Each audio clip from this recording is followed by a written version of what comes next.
So I'm happy to be here. We're going to talk a little bit about implementing technology, and Courtney, who did a great job. Is Courtney in the room? Let's give Courtney a round of applause. What a great job on this conference. I don't know about you guys, but it's run on time. The speakers have been great up until now, and the food's been good, so it's been great. So thanks, Courtney. So we're going to talk about technology and how it hurts so good, right? And we're going to talk about that. So I'll start by kind of telling you about my bank and the situation the bank was in when I joined them 3.5 years ago. So we're about a $1.4 billion bank in New Mexico. We have 6 locations, which that's pretty good for $1.4 billion. And we have 88% market share in one county. That's pretty good. That happens to be the 6th highest household income county in America. So if you were going to have 88% market share in one county, you might pick that county, and we did, luckily. And then we have about 25% market share, number 2 in the market in Santa Fe. Most of you are familiar with Santa Fe, New Mexico. Again, pretty high income area. And really no market share to speak of in Albuquerque, which is the largest economic engine for the state of New Mexico. So far so good, right? Pretty good little situation. We also happen to be under, when I joined the bank 3.5 years ago, SEC investigation. Had to restate 3 years of financials. That's always fun. Go back in, talk about subsequent events when you got 3 years of financials open at one time. Big time fun. Oh, by the way, we're also pretty much locally held by members of our community, but we decided to be publicly traded. That's always good. That adds a little bit of expense to things and SOX control and that kind of stuff. And we had 75% classified assets to capital, and we were losing money faster than we could stand it. And we had about $50 million worth of debt at the holding company level that was very close to going into default. So it was the best of times and the worst of times. Now we're in good state. We're out from under any additional regulatory scrutiny. Our financials are current. Our control environment is established and maturing. And we're making money again, and we're growing the bank. So it's been good. And Sageworks has been a part of that. And they would like me to say that they're the only part of it, but that's not true. But they were a big part of it. So I joined the bank, and a year later, we also had a homegrown core system. So remember how the previous speaker said that doesn't exist anymore? Well, for us, it did a year and a half ago, and or almost 2 years. I guess it's been 2 years ago now. We converted our core to one of the big 3 in June. That didn't go perfectly. We probably should have hired a consultant to help us with it. No, but we got through that. And then on the heels of that, 6 months later, we implemented Sageworks. So while we were doing the core conversion, I was doing due diligence on a loan operating system. Our environment prior to that was we had a paper app that we took about 10% of the time. And then we gathered tax returns and financial statements and sent those up to credit analysis. And they used the Moody's spread software. And then we use Credit Quest to do our loan write-up. Nobody, the approving authorities, myself and the chief credit officer, loan committee, the credit analysts, the loan officers, nobody liked the Credit Quest write-up, but we didn't know how to change it. And we couldn't get any help to change it. So we really felt like that was a place where we could get better. And then from once we got the loan approved, then we used spreadsheets and Word documents and checklists to get it through processing to order title and appraisal and perfect your lien and do all the stuff we had to do. And then we used another system that didn't communicate at all with Credit Quest to draw the docs. And then we used another system that didn't communicate with all the other systems to board the loan onto our homegrown core. And then we had another system that we'd also developed ourselves to store the cold storage for the documents. So nothing communicated with one another. And as a result, nobody in the process really communicated with one another either. It was a very serial process. It was very unpredictable. There was no collaboration. And frankly, there was no control. One of the things that we were under additional regulatory scrutiny about was the fact that loans were being closed that weren't adherent to all the conditions that the approving authority had for them. So we had to really improve that control environment. So we looked at three different solutions. Oh, and by the way, we had this one part of our process that was ideal. We had a very robust pricing software package that we loved, but nobody really knew how to use it. It was tremendous when we used it correctly. And And that was the one part of our process that was going pretty well. So we had to improve efficiency, we had to improve collaboration, we had to improve control, and then we had to customize the client experience. Now, the good news is we weren't originating a lot of loans at this time, so the machine was slowed way down. Because to do all this, because we bought, I don't know, 7 modules or so from Sageworks. So at the same time I'm looking at this process and trying to improve it, my chief credit officer we're doing our ALLL on an Excel spreadsheet, which he didn't think was going to be CECL compliant. So he was looking at that, and he was familiar with Sageworks and their ALLL product from his previous bank. And at the same time, our chief credit analyst, he read a white paper or saw a webinar on the tax return reader. You guys had just rolled that out. And he was all excited. He's like, man, this could save me like 3 FTE if we could just get people to give us their. And we haven't done all that just yet, but we've used it a little bit, and it is saving us a lot of time. So they both came to me with this idea of Sageworks, and that's when I engaged them and started looking at their modules and which products we might use and so forth. And that's when I started making promises that I prayed to God I could keep to my board of directors and the rest of the executive team that we could pay for all this. And we started about implementation. So our due diligence process with all the vendors was to really understand their product, to really review their contract, and then to talk to customers that were already using it, but also customers that were right on the heels of or in the middle of implementation integration. Because I know that the first 90 days of any new software are critical.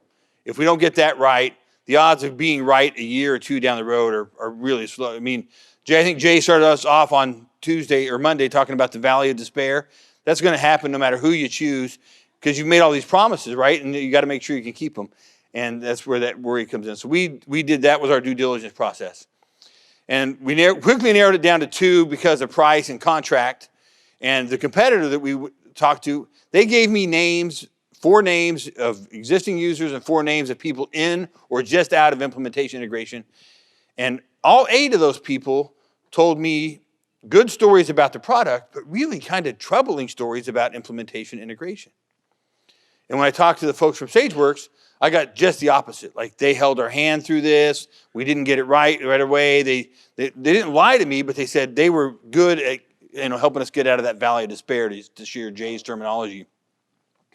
And so that's when we made the decision we bought everything at the loan. I don't think the loan application was out yet when we made the contract. And we still haven't implemented loan application or loan decision. We're still looking at it, but we did everything else: the credit analysis, the pricing, the loan administration, the workflows, and so we're in the reporting and ALLL stress testing, so everything, and things went pretty well. So we implemented in 2 phases. The first phase was because we were really, really, really worried about the spreadsheets and CECL. The first phase was just to get the data integration done, to make sure that IBS and Sageworks could communicate on a daily basis. And that's where I really think Sageworks underpromised and overdelivered. Because we had weekly calls for probably 2 months, and our bank, we would oftentimes get overwhelmed by just the level of detail that goes into data mapping. And we would get like, oh, we'll figure that out at the end. But Sageworks, their folks, and I can't remember the young man's name. I don't think he's with me anymore. But he was just disciplined about we're going to find the right column for every field of data to go into. And he did a great job of that. And we would say like, oh, we don't need that. He's like, no, we're going to map all the data over correctly and make sure.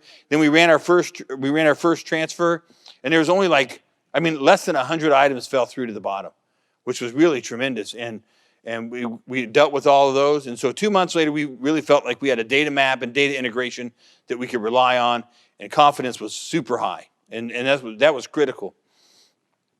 And then we ran the Sageworks ALLL model and our existing ALLL model, which somehow passed regulatory scrutiny for the years prior.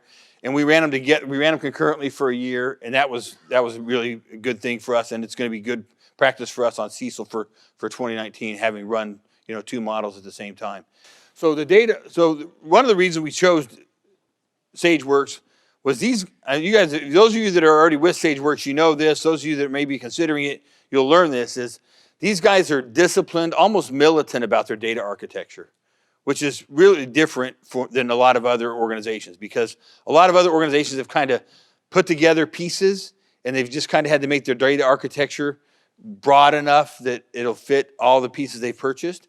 But Sageworks, when we encounter them, they're just militant about data architecture, which as we get into big data and we really start to look at transactional data on a daily basis at the account level so that we can better predict balances and better predict payoffs, that data architecture and that discipline and that structure are going to be more and more important, right? Because if you're dealing with 300 data points per file, that's one thing. But if you're dealing with 30,000 or 300,000 data points per file, that's a horse of a different color. And that's really, I think, the world we're going to be living in. Right now, that storage is free, processing power is free, basically, compared to what it was 10 years ago. We're really going to be mining data at a much different level. And so that data architecture, integrity, and discipline was really important to us. The other fact is that, the fact that they've got a couple thousand CPA clients, and that's really kind of where they came up. They had a lot of industry data, and they knew how to consolidate and anonymize, that's a new word. If you guys want to, you can use that. And make the data anonymous so that we could use it and make industry comparisons and keep it relevant, right? I kind of felt like RMA data was, by the time I was getting it in those books, they were still sending me books. I'm like, really? In the 21st century? So we really felt like their access to industry data and being able to update it regularly was important to us. And then the final thing, the thing that really was the tipping point for us was just the implementation. So we did that first phase, the ALLL and the stress testing. So the implementation support, the second phase, after we got the ALLL working and we gave our customers and our employees a break from the core conversion. Remember, that happened in June. We started implementing Sageworks in January of 17, and then we put everything on hold until August of 17. And that's when we started implementing workflows and the credit analysis and all the kind of front end stuff, the loan operating system. And we wanted to give everybody a break because, man, they were beat up and they just needed time to catch their breath. And we also turned over a ton of our staff in the meantime. There wasn't really a sales or service culture there. People were beat up. They didn't have pride. They didn't have confidence in the way the bank was going forward. And so we turned over all but two of our lenders, all but two of our lending assistants, and everybody but the two department managers in our support operations. So that was fun. But we got through that as well. So implementation support, we just went module by module, one thing at a time. And I don't know how the rest of you are, but like when we got to workflows, like my head of credit analysis, I'm like, okay, you're going to be in charge of workflows. So he goes, great. He comes back. I think he went to banking school for 2 weeks, and then he took a sabbatical for 2 weeks to work on workflows. He came back with 40 different workflows with about 100 steps each. I'm like, oh, this may be a little over-engineered, but let's try it out. Now we're down to, I think, 5 workflows, and they've got about 12 steps, and that works very, very well. But we over-engineered the heck out of that, and we had to come back from that. And then we started working on the credit write-up, the loan report, credit memos. And again, everybody thought, oh, this is like, they were all like kids in a candy store. They're going to get the memo that they want, and it was 120 pages long, and it read like War and Peace. And I went to the session on Monday about how to make your credit memos simpler, right? Like not everybody can be the leading person in their industry. So, but we had all that. So now we've got that. We're probably on version 8 or 8.3 of the credit memo, but we've finally got a product that we can really use. Everybody knows where to find their pet peeves. I've got certain people on my loan committee that all they really want to know about is the collateral. And I've got my chief credit officer that all he really wants to know about is how are they going to pay us back, which is a good guy to have for a chief credit officer. And me, I just want to know about the pricing and what else we're going to sell to them. So it's all in there now, and that's been great. And again, Sageworks was just helpful with all that. And then kind of the icing on the cake for us has been, and Sageworks did a horrible job of underselling this, just like my friends did underselling how great it is to be a grandfather. But the ongoing support from Sageworks, those of you that are considering it, I can't say enough about it. And I'm willing to stand up here in front of all of you and say that you will be impressed with the ongoing support that they provide. They take it very seriously. They're not trying to check a box. They're not trying to achieve some KPI about how short phone calls are or how short the waits are. They're just focused on getting an answer to your problem, and they're not happy until they do. and they're diligent and militant about that. And we just love that part of it. And then the reporting and data analytics. This is the part that we're still working on a lot because there's so much information out there. So it's really like, what do you need to know? Like everybody wants a different report. They want it on the hour, by the hour. Is MTV generation. It's like I want to look at my mobile phone and see what my pipeline looks like, and that's probably not going to happen. It's probably not necessary. But the reporting and the data analytics that are there, and that's kind of the future of all this for us. We've heard a lot from a lot of the different speakers this week about technology and data and how it's going to change our world. Well, it's already changing our world, and so what we're really focused on is how do we use this data that we already have and organize it in such a way and deliver it to our bankers in such a way that they become what I call technology augmented bankers, right? Why should you have to ask the customer how big their line of credit needs to be? Shouldn't you know that? They bank with you. You already know what their cash flow needs are. You have all the data, right? Now, whether you know it or not, that's a different question. Most of us don't know that. Like I couldn't tell you what the average cash inflows for the month of October are for my best customer, or what their monthly outflows are for the month of October. But my data knows it, right? We know that information. We're just not cognizant of it, and we wouldn't know how to use it if we did have it, right? So when I go to a customer and say, hey, who are your major vendors? Or has this invoice been paid? I really don't have to ask those questions, right? Because if they're banking with me, I've got all that transaction data.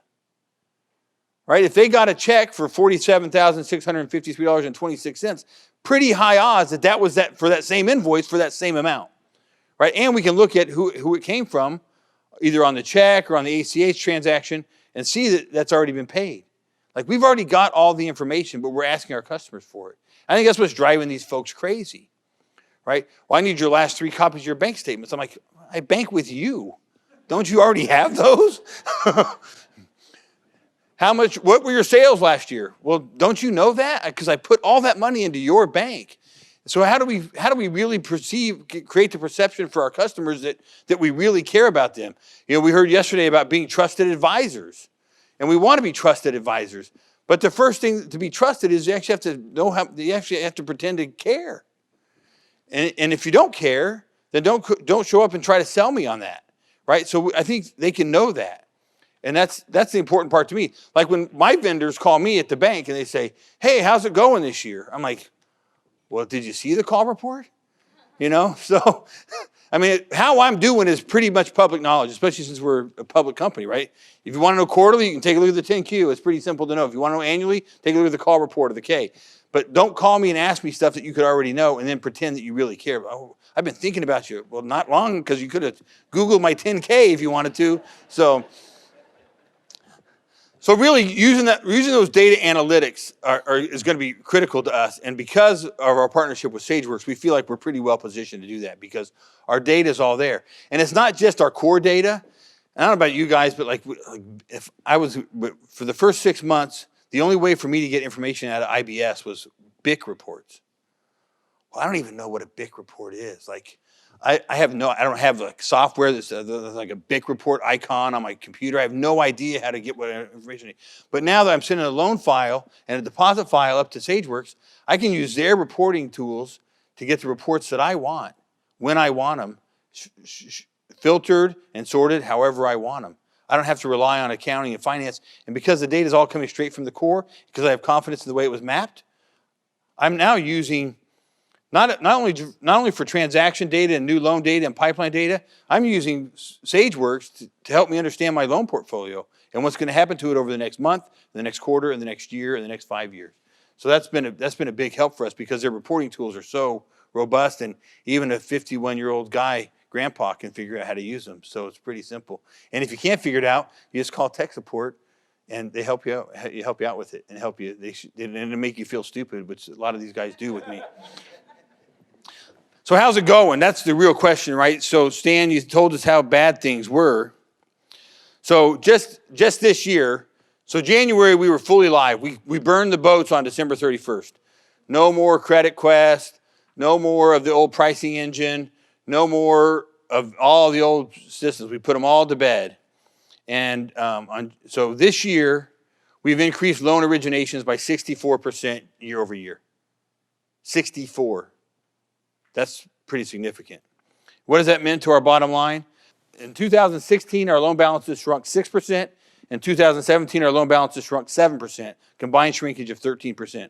For the first half of 2018, our loan balances are up 3.5%. Annualized, that'll be a 7% gain. That's a 14% delta year over year.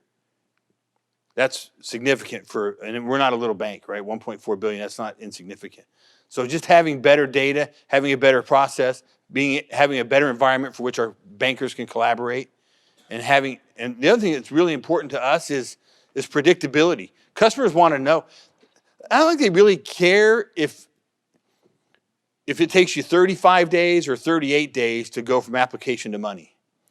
But they want to know what it's going to be, right? Because they got to negotiate a purchase contract, or they've got to negotiate, something, building a new building or buying a new location or buying a bunch of trucks or whatever they're doing. They want to know what it's going to be. And so now we have insight into that, and we can predict that accurately, because I can see it on a dashboard every Monday, how long it's taking me to go from application to money on a C&I loan, how long it's taking me to go from application to money for an existing customer, how long it's going from application to money on a new customer for a CRE deal. So that's very helpful, because customers really want to know. And then now my group has a goal that they can collaborate to, right? So we know, it's like, okay, you got a closing on October 31st. We got to get your application. We got to have a full financial package in by September 15th, because it's taking us 45 days to get the money. And that's what people really want to know. I think they would like it if we could do like Rocket Mortgage and do it while they're moving in, but I don't think they expect that from banks just yet. So the turnaround has been very, very good for us. It's going to keep going, and our focus really now is going to be on how do we add value to our bankers so that they have more insight to their individual customers. And then once we do that, then how do those bankers with the data go out and add value to the consumer, to the borrower? We're mostly a commercial bank. And so one of the things I have in mind, I think Sageworks is going to help us do it, is I want to give customers feedback. They give us all this financial information, and we give them one of two words, right? Yes or no. Here's my whole life for the last 5 years financially, and we give them a little bit of feedback, yes or no. Really, that's about it, right? What I want to do is I want to give people a look back at their own financial information and say, here's how you did compared to years previous. Here's how you did compared to your peers. And here's how you did compared to your goals or your budget or your financial plans.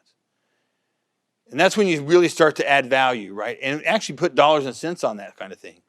Right, for example, your company is running 43 days average receivable, your industry is at 28. Right? So I can put a dollar and cent number on that, right? You're 15 days outside the norm. I'm not even talking about being exceptional, just be average, right? We can all just be average. But if you get down to average, that would save you X number of dollars in interest on your line of credit. Wouldn't that be helpful for a business owner? Absolutely. And isn't that really what being a trusted advisor is, right? Being an advisor is just finding out what they need and then describing the best of your products to meet that need. Right? But being a trusted advisor is understanding what their needs and goals are and describing the best solution to that problem or the best progress for that goal, whether or not it involves you or not. Because that's where that trust really comes in. If you're willing to do something, what are you willing to go broke for, right? What are you willing to do? How far are you willing to go for your customers' well-being? And as community bankers, that's what we're all about. At the end of the day, it's about helping small businesses and the business in our communities thrive so that they can provide the economic fuel for the growth of our communities that we serve. And if that's not why we're in this business, then we might as well all go to work for the big banks, because I think that's really the value that we hold, is we can care at a level that the big banks just can't. There's too much scale for them. But for us, these are our neighbors. These are our friends. These are who our family members go to work for, or hopefully they'll employ my kids and they can move back to Albuquerque eventually. So that's what the impact on our employees is very important. Their improved efficiency. They've got a customizable process and output and easier access to their data. And so that's going to help them feel more confident, right? What do lenders want? How do you make sure your lenders can't be poached by the competition? Just be predictable. They got to know what's a deal and what's not a deal. They got to know that they can deliver to their customers what they say they're going to deliver to their customers. And Sageworks has given us that, and this whole collaborative process has helped us with that a lot. Impact on customers, we've got a much more predictable process. We've given them much more insight into pricing options. So now if they say, well, I think I might want a 25-year amortization instead of a 15-year amortization, we can say, sure, we can do that. And using the Sageworks pricing tool, I can tell them what that's going to cost them. Right? So we can price it both ways for them and take a look at it. Because as long as I get the ROE that we're looking for, I really don't care what the rate is, assuming that they qualify for the longer amortization. Faster flow and pull-through rates. With workflows, deals just don't get stuck anymore. I mean, I had deals that were like, really, is this still a deal? Because you put it in 2 years ago. And so things don't get stuck. I'm working with Aaron right now to build a report so that anything that hasn't made any progress in a workflow for 3 days, I get an email in the morning saying, hey, this deal's stuck. I'll make a phone call and just say, why is this deal stuck? Can I help with something? Just to keep, I think that we're moving fast and there's a lot of stuff going on and sometimes things don't go through. The secure portal, it's a big deal. Customers, turns out they don't want another username and sign on. And so the secure portal has avoided all that. We used to send that Zix mail, or I don't even know how you spell it. You guys probably use some of the same stuff if you're not using Sageworks. People hated it. They're like, it's easier for me just to drive down to the bank and give you this stuff than it is to hang it on your portal. So the secure portal for us has been, I mean, it's a simple little thing, but it's really made a big difference. And then the bank impact, we talked a little bit about that, right? We've got increased origination. We've got loan growth for the first time. And that's a very important thing to us. We're at about 60% loan to deposit right now. We want to go to 80 or 85%. And we feel like we've got the environment and the tools and the team to do that now. So it's pretty exciting stuff. And then our future plans are a streamlined small loan process. You know, we're like a lot of community banks. We spend about as much time on a $250,000 loan as we do on a $2.5 million loan. We want to figure that out. Again, with access to data, we feel like we can build out a model that is statistically relevant for our customers and for our environment. And then we want to do something with the online application. You know, commercial loan applications weren't even important for the first 30 years of my career. Like, we didn't even get them half the time. But now we got to have them. There's like deadlines, and you got to have permission to pull credit. Who knew? So there's all kinds of new stuff we got to do now. And then I talked a little bit about the customer financial performance report that we're working on to try to roll out to our customers. Again, just trying to help them be more successful. At the end of the day, a bank is just a mirror of the economies we serve, right? So the healthier our customers are, the healthier our bank will be, we believe. So that's what that customer financial report's all about. And I think that's it. Great, thank you so much.